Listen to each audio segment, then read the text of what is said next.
আসসালামু আলাইকুম প্রিয় ভিউয়ার্স, আশা করি সকলে ভালো আছেন, সুস্থ আছেন। আমি সুলাইমান হোসেন আছি আপনাদের সাথে নতুন আরো একটি ভিডিও নিয়ে।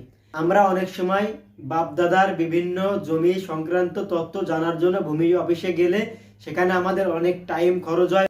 অর্থাৎ ভূমির যে কোনো তথ্য সংগ্রহ করতে গেলে আমাদেরকে অনেক সময় নষ্ট করতে হয়। এখন থেকে আর আপনাদের সময় নষ্ট হবে না। আপনারা আপনাদের ভূমি সংক্রান্ত যে কোনো সমস্যার সমাধান এই মোবাইলের মাধ্যমেই করতে পারবেন। কিভাবে আপনারা জমি জমার সমস্ত তথ্য পাবেন সেগুলো আজকে আপনাদের দেখাবো। আপনার জমির খতিয়ান নাম্বার দিয়ে আপনার নামে কতটুকু জমি আছে, অর্থাৎ খতিয়ান নাম্বার সার্চ দিলে আপনার জমির অংশটুকু কার নামে আছে, কতটুকু আছে সেটা চলে আসবে এবং ভূমি সংক্রান্ত অনেক কিছু এখানে পাবেন। তো আপনাদেরকে সেটা করার জন্য সর্বপ্রথম গুগল ক্রোম ব্রাউজারে প্রবেশ করতে হবে।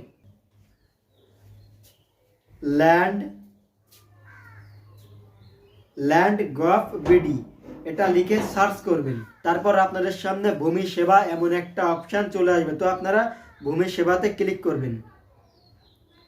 তারপর আপনাদের সামনে এমন একটা ইন্টারফেস চলে আসবে। আপনারা কি করবেন, আপনাদের যে তথ্য জানার দরকার এখানে পড়ে নেবেন। আপনারা যদি এখানে ভূমি উন্নয়ন কর পরিশোধ করতে চান তাহলে এখানে ভূমি উন্নয়ন করে ক্লিক করতে হবে।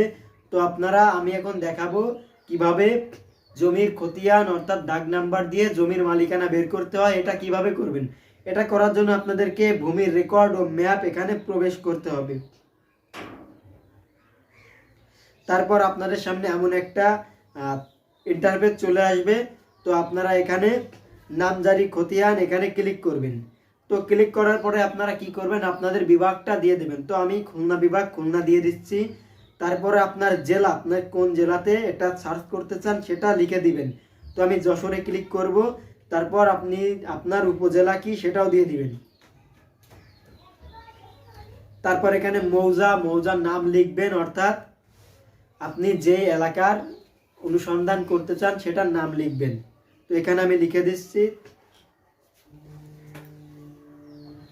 তো আমি এখানে লিখে দিলাম।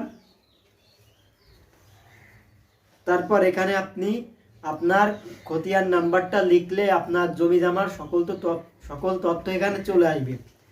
তো প্রিয় ভিউয়ার্স, এই ছিল আজকের ছোট্ট একটি ভিডিও। যদি ভিডিওটি ভালো লেগে থাকে তাহলে অবশ্যই সাবস্ক্রাইব করে যাবেন। ধন্যবাদ।